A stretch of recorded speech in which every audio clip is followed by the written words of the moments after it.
are sought after by travelers and those in the fine dining industry. And these Michelin star restaurants are all over the world, from San Francisco to Chicago to Japan. So they're expanding globally. So, yeah. From France, that was their start, and now they're starting to go all over the world, which is really nice. So let's talk about this famous red guide. So these reviews are anonymous and they're random to get a true rating, and yeah, it makes sense. The judging criteria consists of quality, technique, personality, consistency, and consistency of the food. So currently, Japan and France have the most Michelin starred restaurants out there. So, I mean, they know good food out there. French technique and Japanese technique, they're very meticulous about how they prepare things. So yeah, it's understandable. And let's go over the ratings. So we had the cream of the crop, the 3-star rating. This is classified as exceptional cuisine, worth a special journey. This is the highest award, and it's given to superlative cooking of chefs at the peak of their profession. The ingredients are exemplary, and the cooking is elevated to an art form, and their dishes are often destined to become classics. Yeah, these are the ones. Super expensive, super exclusive. Some California restaurants that I saw were the French Laundry, just the classic. That's like a gold standard in California for Michelin stars and koi, which is new to the list, and there's about 5 more in California. It's pretty exclusive. And then we got the 2-star ratings, classified as excellent cooking, worth a detour. The personality and talent of the chef and their team is evident in the refined, expertly crafted dishes. So the 2 new restaurants that got the 2 Michelin star are Californios and Single Thread. And again, there's about 5 more on the list in California.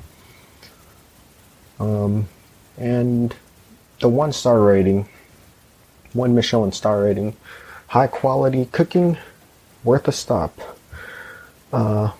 So within their category, the establishments use quality ingredients and serve carefully prepared dishes with a distinct flavor. And the 0-star, it's not a bad place to dine, it's just not up to the quality standards of the reviewer.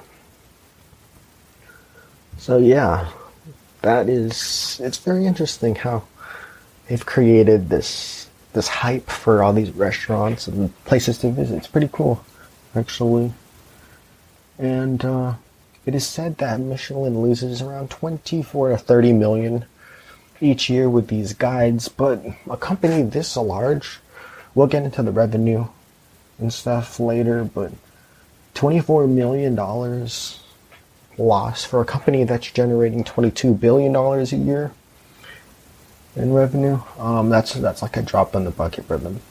So yeah, they're not making money from, but yeah, they're not losing much either. And when I was looking through this list, here we go. I've actually been to one of the establishments associated with that group. So the establishment I'm talking about is the Bouchon Bakery. It didn't make the list necessarily, but it's under the Thomas Keller Group, and he's the owner of Bouchon, the Bouchon Bakery, and the French Laundry. And Bouchon and the French Laundry are both in the Michelin star rating. Yeah, it's good stuff. Bouchon Bakery is a really good place. And they're located in 3 areas: California, Las Vegas, and New York. So if you're in one of those 3 states, give it a visit. Save some money for it. It's a cool place. Pretty expensive for me. but they got some good stuff. And so, yeah, in the end, it's just a clever way to market their tires and get people to depreciate their tires faster so they could buy more Michelin tires. So this created and hyped up these locations and restaurants. So, yeah, kudos to Michelin for hyping up automobile tourism. So road trips and all that stuff, they made it popular. People wanted to do it more. And they wanted to raise demand for their tires, so the Michelin brothers they kind of needed to hype up the car and popularize driving. And they sold this idea of freedom that came with driving a car and the lifestyle that came along with it. The dining and the hotels and the great information for travelers. So Michelin had to do a lot to get to that point.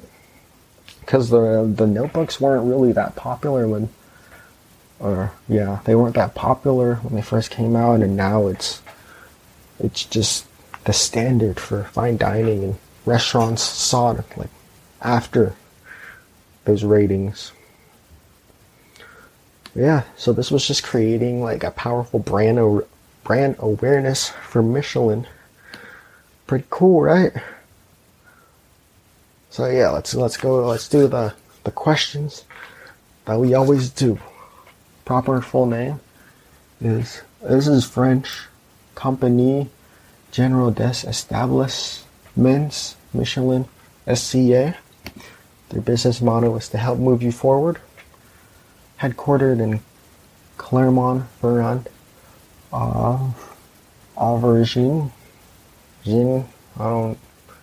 I pronounced everything wrong.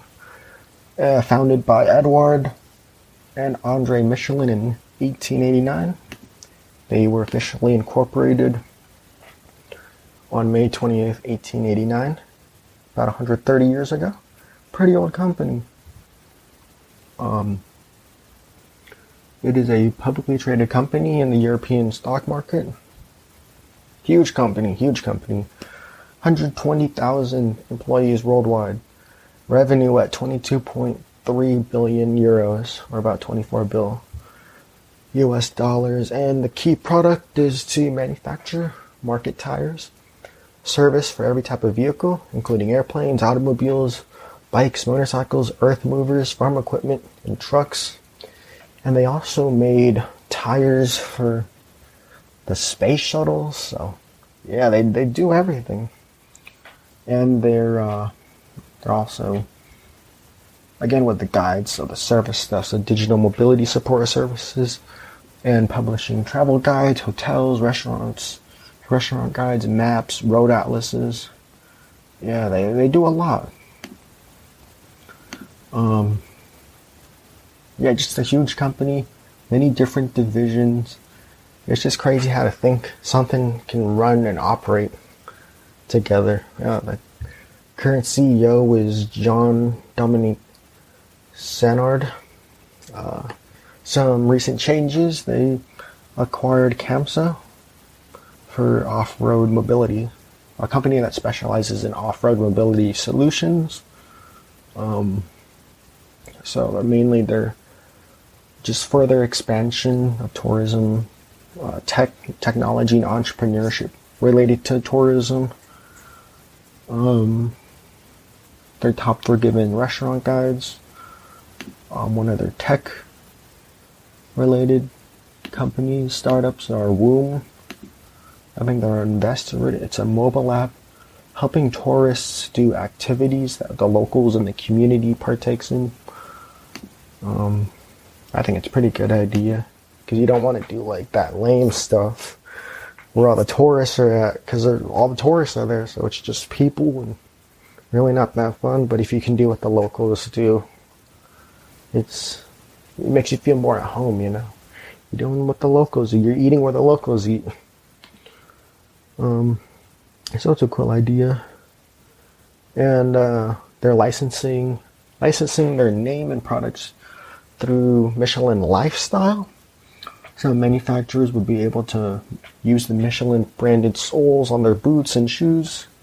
It's quite interesting seeing a tire company on a pair of tennis shoes or boots, but they got the rubber, and yeah, it makes sense. And the expansion for the name and business is quite interesting.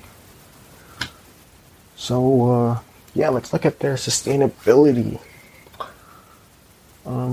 It's kind of hard to believe like a company like this is out for sustainability because they've grown to such a scale and they're very profit driven. But they do have 6 ambitions for sustainable development, which is customer satisfaction, personal well-being and development, financial performance, product performance, responsible manufacture, and communities and sustainable mobility. And they don't really, these are pretty vague. They don't really go too deep in it. And they do a good amount on research and development. And that's really good because you get more efficiency, efficient production, all that stuff. But everything is still very profit driven, which makes sense because you have to satisfy all the stakeholders at risk.